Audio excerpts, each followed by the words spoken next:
I had a conversation with a friend of mine recently who said that he would always have my back.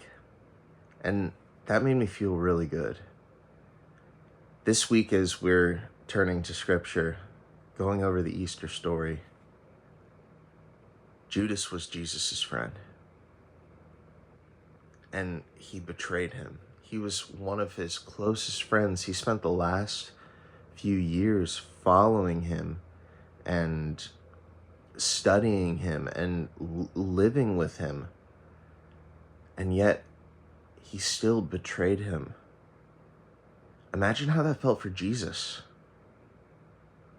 Imagine the heartbreak and the overwhelming sadness that must have caused him. It would have been one thing if he was just turned over to the Romans by some average Joe. But the fact that it was one of his best friends, that had to have hurt, that had to have stung.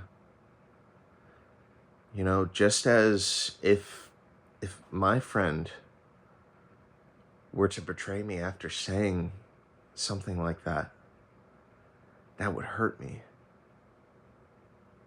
But that's not where the story ends.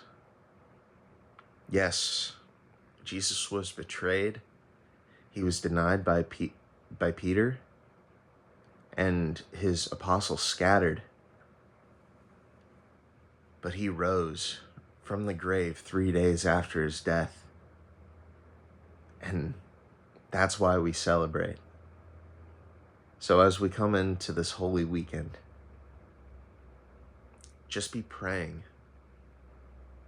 that we never turn our back on Jesus, because he's alive, because he is risen.